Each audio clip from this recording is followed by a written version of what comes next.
As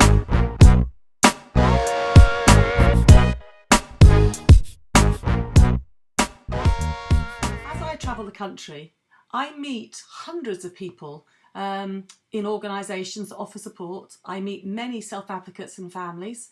And the organisations say that they are inspired and challenged by the principles of supported living. We often call this support for living.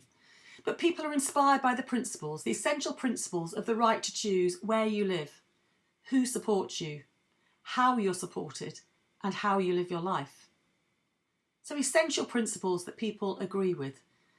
People are aware of the REACH standards that we produce at Paradigm, and they're also aware of the real tenancy test from the NDTI, that both are underpinned by the human rights of people. But, times are challenging, and what we often hear people say is, well, at the moment we can't because.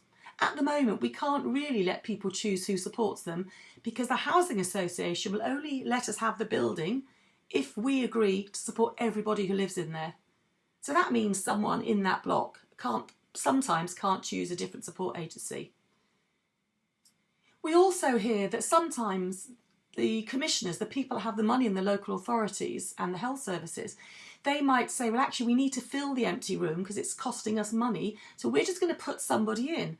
So that actually means that the other people living in that house often can't choose who lives in the house with them. We also hear that housing is incredibly hard to find, so sometimes we just have to take what we can and make it work. So it doesn't always work that people can choose who they live with. It doesn't always mean it's in the right place. And we also hear that recruiting staff is actually quite hard, and it's also quite hard to keep staff. So actually it's not really possible for people to choose who supports them. We also hear the support hours are being cut so badly that at the moment we can't help people to engage in their community because the hours of paid support they get are being cut and cut and cut.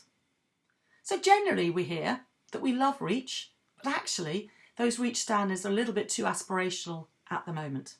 We all know the pressures in terms of finance, housing stock and reducing budgets at the moment, and many of us are part of campaigns to make sure that social care cuts stop and that we get some investment back into social care. We also recognise that many people and professionals have declining expectations. So the pressure at the moment means that people can't see what's possible, or they're losing hope that we can achieve what we've aspired to for so long, the rights of people with learning difficulties to live as full citizens, as members of the community, and to live good ordinary lives. The challenge is real, and we get that. We get that this pressure may place limits on what's possible at the moment.